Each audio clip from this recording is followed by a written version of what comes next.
Hi, welcome to Jeremy's Tech Channel, and today we're going to take a look at what to consider before switching to Linux, Part 1.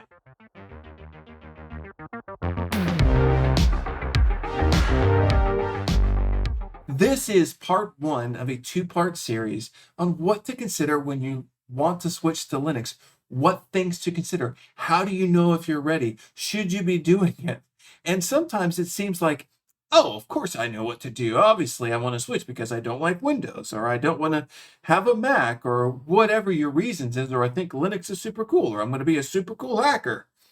All of those things are valid, but there are some things you need to do to position yourself to be successful, because any kind of switch can burn you and leave a bad taste in your mouth, if you will. As a person who switched from Windows to Mac and was on Mac for almost 20 years, and then from Mac to Linux, I have a decent understanding of what you need to do in order to be able to make this work for you. And right off the bat, we need to discuss this may not be for you, but it's hard to know if it is or not. You may be considering moving to Linux because you have a perfectly good machine and you don't have the new hardware requirements for Windows 11, but Windows 10 is going to stop security updates and support next year. And you're like, well, I need to consider, making a shift or change. Maybe you're seriously curious and just want to know if it's something that can work for you. You're a tinkerer. If you're a tinkerer, you are going to love Linux. Move on to the next step. For the rest of us, there are some things to consider. And in part 1, we're going to specifically look at hardware inventory and software inventory. And this is extremely important because we think we don't need something, or we think we do need something, and we find out through an inventory process, I do need it, or I don't need it. So that's what I'm going to help you walk through today. In order to give you context, I'm going to talk about my move from Windows to Mac, and then from Mac to Linux real quick, because I think you may connect with parts of this, and it may allow you to be free and encouraged to move forward, because as a person who's using Linux, but also a creative, it has been an interesting journey, but well worth it. Almost 20 years ago, Macs moved from PowerPC as their architecture into Intel. What that did is allow an architecture that could be cross-platform for a lot of things, and that was actually a big deal. See, Macs back in the day, and still today, the workflow tends to attract creatives. There's a natural workflow, cutting out all the fluff and just here you go. This should be easy for you to work with. And they loved it. Things just made sense from a creative point of view, specifically photo editors, video editors, audio engineers, those kinds of things. But there was a wall, and at the time, Microsoft Office was king when it came to word processing, spreadsheets, those kinds of things.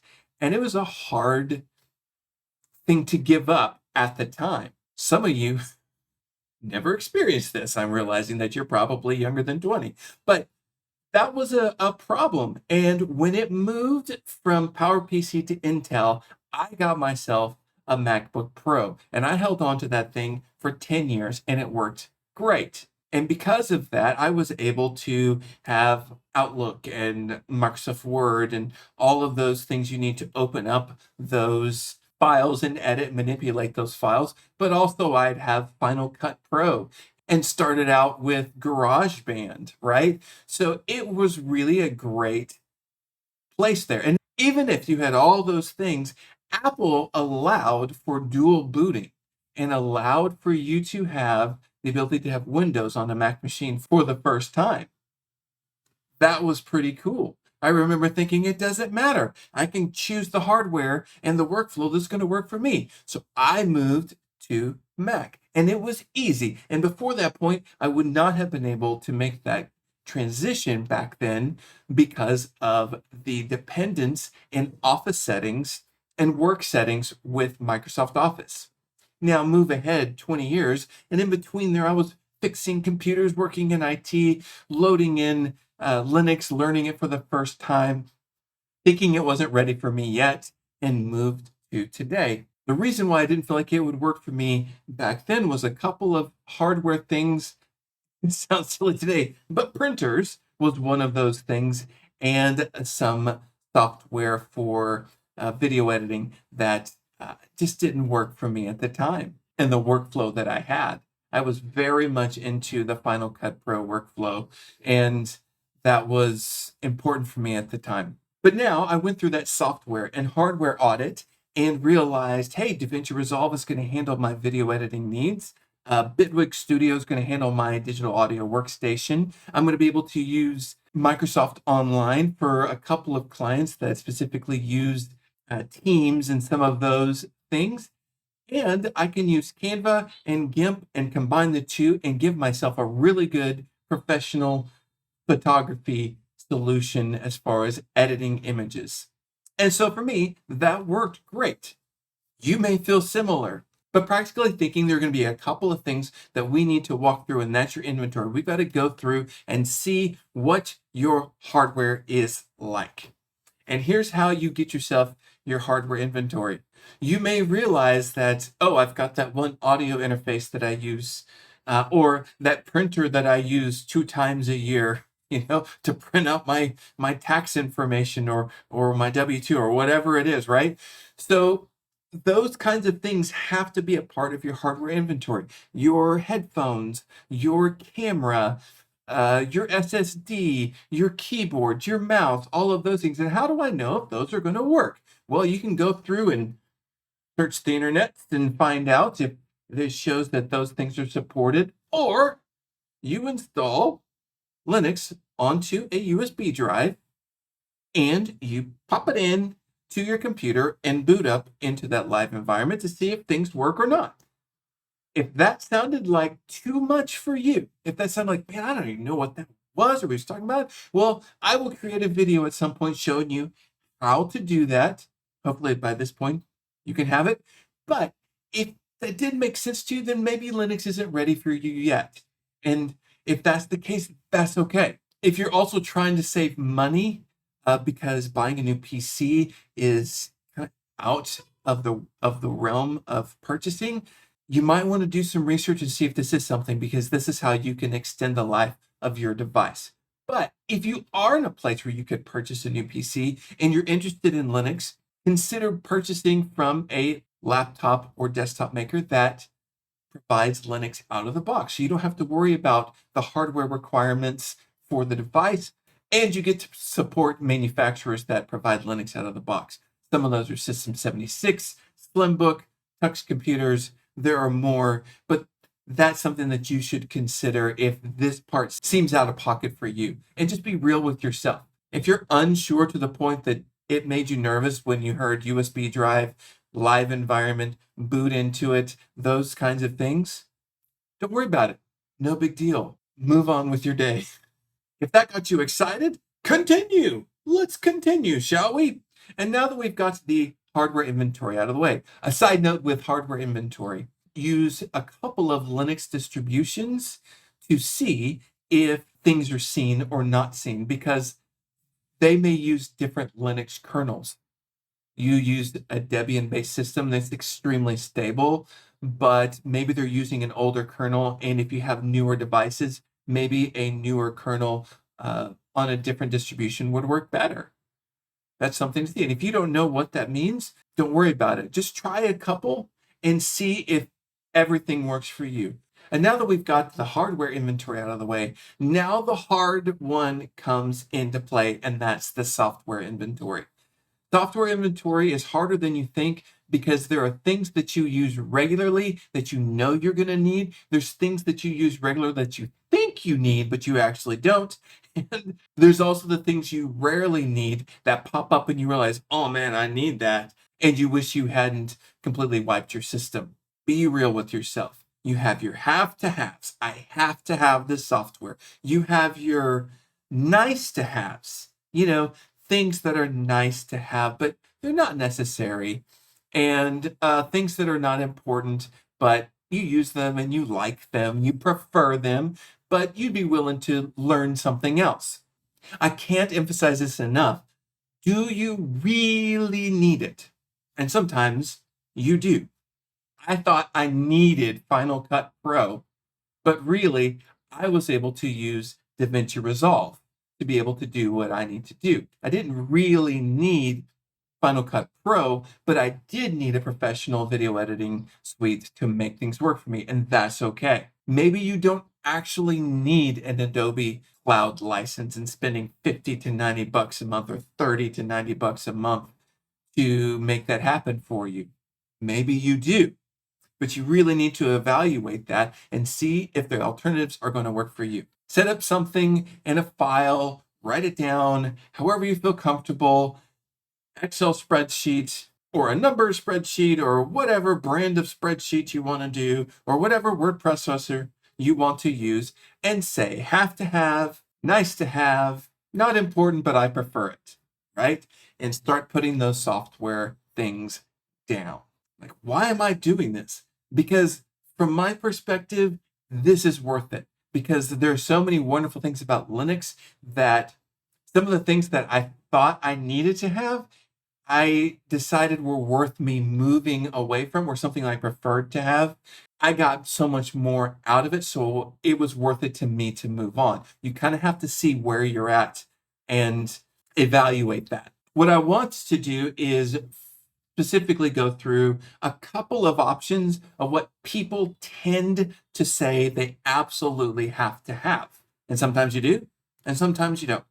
But I want to start with one specifically for home users and for office users. Let's be real, most offices you really need, and I'm just talking about administratively, right? I'm not talking about like I worked in an office, but I worked in a production office. So you had the administrative side of things and you had the production side of things. And those two had two different needs. So administratively for home office, most people will feel they need to do word processing, spreadsheets, presentation software, those kinds of things to do their work daily, email, video conference calls, those kinds of things. And what typically used to come up all the time was the need for Microsoft Office. And what I want to do is I want to quickly show you a couple of resources from Microsoft themselves and a couple others to see if you actually need Microsoft Office or can you use an alternative like Google Docs or LibreOffice. So on Microsoft's website, they have Outlook and Excel and PowerPoint. And one of the advantages to today is a lot of these can be accessed by the web. You may not need an actual application to make things work for you day to day. They have web versions of Word and Excel and Outlook. But there are some things that separate the two that should allow you to see if this is worth it for me to switch or not. Do I absolutely have to have an offline version of Microsoft Excel? And so what I would do is I would go and see what the differences are and see if this is something for me. So I'm going to go, I actually have Outlook pulled up here, but I'm going to pull up Word right here, and it goes Word desktop version and Word web. One of the extra things that there is a version of Office that is web based that doesn't require any payment. There's also Office 365 where you do pay some, you get some OneDrive, you can access things online as well as potentially being able to download a client. Now that does not work for Linux. The offline version of Microsoft Office does not work on Linux, but you have this online scenario here. And I just want you to see if what they give you is going to give you what you need. And honestly, there are some features on the web version that aren't on the offline version that might meet your needs more. And if that's the case, check it off your list of your software inventory. I can use this on Linux and I'm good to go. So you have formatting your document, most of those things.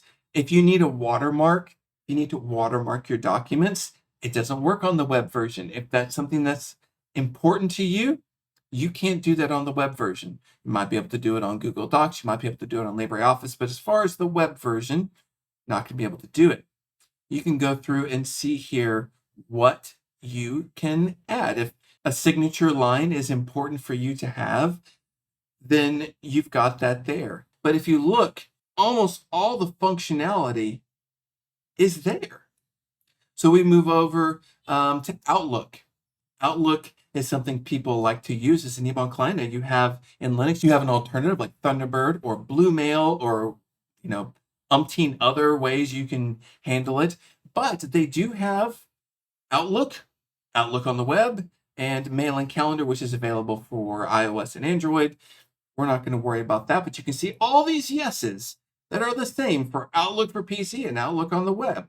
And if there's something that one does and doesn't have, you need to know. And here's a big one. Connects to multiple accounts. Outlook for PC versus Outlook on the web. Outlook on the web is only for one account. That may be a deal breaker for you. That doesn't mean that you can't use Linux because you don't have that. You can use Thunderbird. That's easily able to be installed on Windows as well. So you can see if that's going to work for you. Bluemail or whatever email clients you need to use. But you can do it for Excel. There are some things with Excel that you get to do on the web version that you can't do with the offline version. And then the same with PowerPoint. This person suggested using both because of that.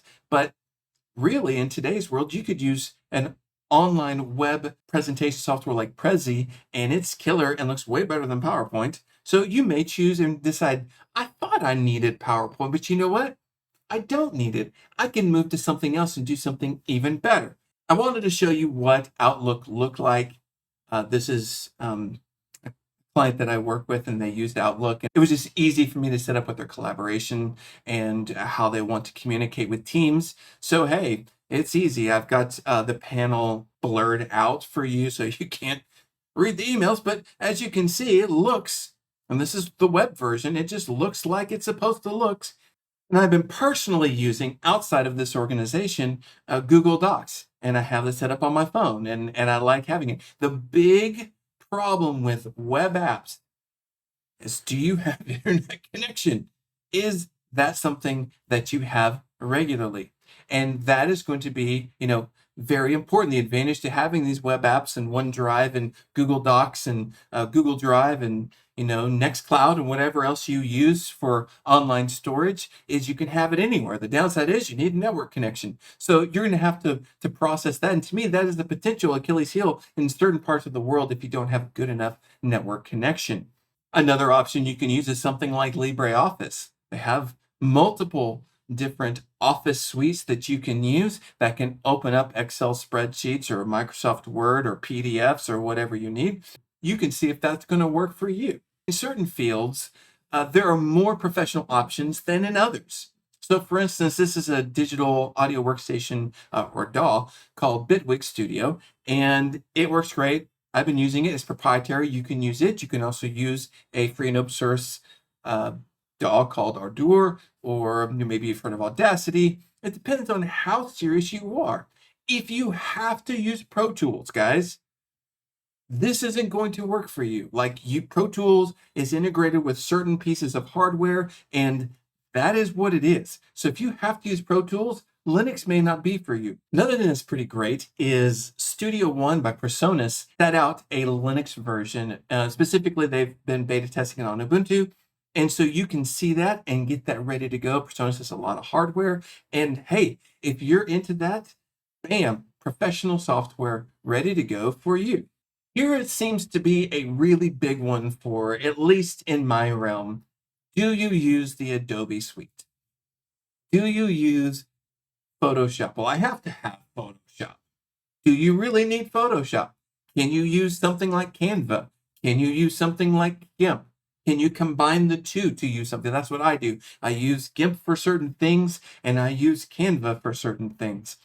And it works in my workflow. I don't feel like I'm losing much. There are some specific things, if you're a professional photo editor, that you need in Photoshop that might be a deal breaker for you, because there is nothing for that on Linux. After Effects, in DaVinci Resolve, there's something called Fusion, which is just as powerful, absolutely amazing. If you are a user and you work in a studio and you use Nuke, you're out of luck. There's something called Natron, which is based on Nuke, or based to model itself after Nuke, but I know it's not industry standard, so I get that. Maybe you're into CAD work and you need SolidWorks. If you have to have SolidWorks, Linux may not be for you yet. Now, things may change. The market share is growing for Linux, and so some of these things that may not be accessible may now become accessible. But you need to do this software inventory. This is very important.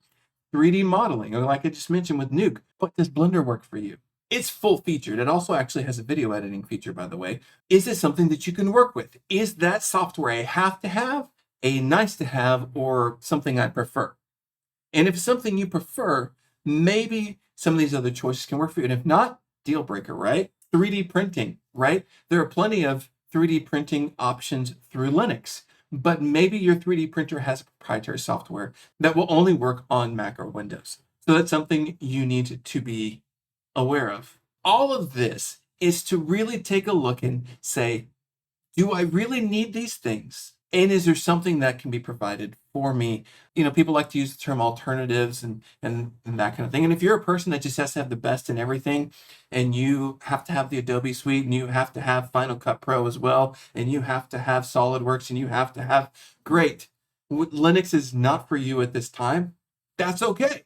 No big deal. We'll see on the flip side. No problem. You really need to process this, because this is where the challenge grows for a lot of people when they decide to either stay or to move on. Because there's a lot of things about Linux that are absolutely amazing, that are important to me, and I am willing to move on from things that I prefer and things that are nice to have so that I can use Linux. Sometimes there's some workarounds. And if I'm being really transparent with you, when it comes to DaVinci Resolve, which is a professional industry standard for color grading, it is an amazing video editor that many places use, has Fusion, which is kind of like After Effects, but my opinion, better. There are some things that with that version in Linux that you don't get. Specifically, one of the big ones is decoding AAC audio format. It won't decode AAC in the Linux version. And, I'm not going to get into the legalese on that. But for me, it's easy enough. I have a script ready to go. I run it. I convert that audio. It does it in like 15 seconds. And I drop it into DaVinci Resolve. And I edit my video and I move on with my day. I'm willing to do that because Linux is great to me. But maybe that's not for you. Back in the day, when people started moving to Mac, there were things that they really needed in Windows, and they were willing to dual boot. They were willing to do something in a virtual machine. And now they don't have to worry about it if they're still on a Mac. But that's the kinds of things that you have to work through when you choose to do this. Part 2 of this video. That was part 1. Part 2, we're going to discuss actually testing through a USB and a live environment, virtual machines, to kind of get a sense if this is going to work for you or not. I think it's fun. I could install new distributions and desktop environments and experience those things all the time, and I love to do it. But you may not be into that. But we're going to walk through how you do it, what you look for. So I hope to see you on the next video, and let's keep doing this Linux thing. See you tomorrow.